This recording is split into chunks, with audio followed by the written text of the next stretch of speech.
In this video, I'm going to be making my very own ROM hack of Pokemon FireRed.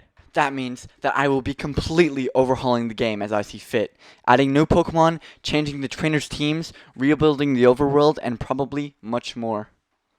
How did I add this? Well, let's back up a bit and download all the necessary tools like Advanced Map, Advanced Trainer, Gen 3 Suite, and probably about 50 viruses. With these tools, I can add this.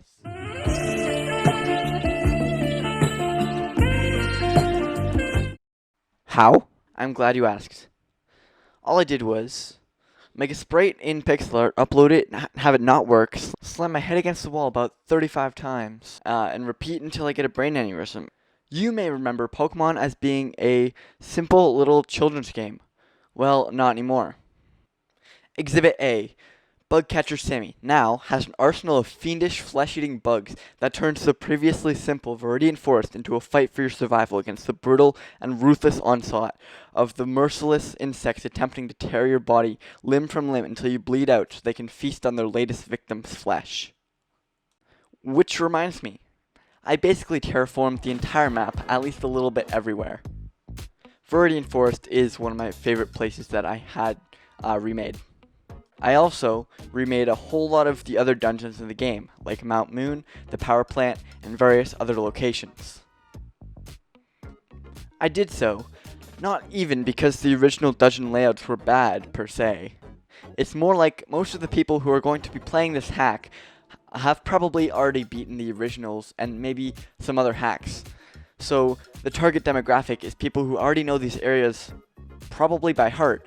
So in order to create a new experience, I've decided to flip the experience on its head.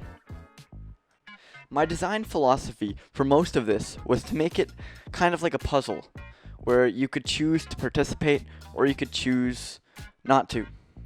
For example, in Viridian Forest, the main struggles is being poisoned and having your health deplete over time. If you choose Bulbasaur as your starter, you have an easier time exploring the forest, but may struggle with some of the battles in the forest due to the bad type matchup. Charmander, on the other hand, is much better at battling because he will just burn the bugs to a crisp with his fire attacks. The roles are kind of swapped during the gym leaders, where in the Brock fight, Bulbasaur is good and Charmander is bad. This is an important aspect of the game design because it really allows the player to find their Pokemon's strengths and weaknesses in an organic way that is only really expressed in the type matchup in the original games. Also, nobody cares about Squirtle. Of course, all of these dungeons are just part of the exploration aspect of the game. In the other half, the battling also got to step up. Gym leaders are now stronger with better movesets and more held items, but no healing items, because that's basically cheating. It's basically you losing a game, and you say to your opponent, "Wait up, bro, I'ma just go to this corner and very discreetly inject steroids to gain a competitive advantage, even though we already had a gentleman's agreement not to." In this game, Brock has a Geodude, Onix, Aerodactyl, and Sudowoodo, a huge step up from the previously measly Onix and Geodude in the previous game. Basically, all the gym leaders also have a Pokemon from Gen 2 or 3 that gives them a more well-rounded team due to the lack of viable options in the first generation's roster. Since FireRed is based on the primitive original games, they don't have a variety of Pokemon on the type chart. I wanted to change that and balance it a little bit. Like, look at the number of ghost types and the number of poison types. You may be thinking, oh, well, at least there were 3 really good ghost types. To which I would respond that they're all in the same line, and they're also all poison type.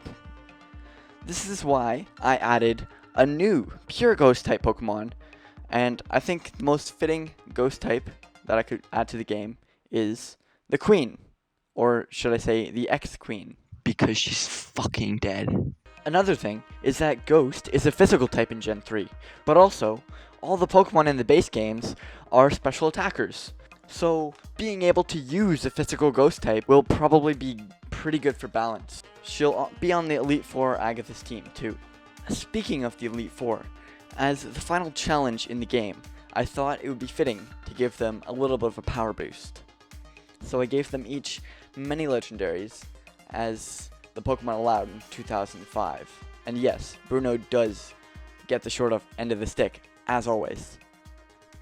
No matter what I did, he would still be trash at everything, so that's pretty fitting. Aside from Bruno, I think that the rest of the Elite Four are a welcome challenge, hopefully with more powerful teams, items, and no useless moves. Once you defeat the Elite Four, you'll reach your rival, who possesses some of the most formidable Pokemon in the game, which you will use to stop you from taking his title of Champion of the Kanto region. I think this hack could be really fun as Nuzlocke, and maybe I could even get a streamer like Pokemon Challenges, Smallant, or Point Crow to play it. There are cheap rare candies in the shop, so you don't have to grind, and I'll make a link in the description if you want to check it out, although I might not be able to post it due to legal reasons. Anyway, that's enough from me. See you around, and if this does go viral, I just won a $1,000 bet.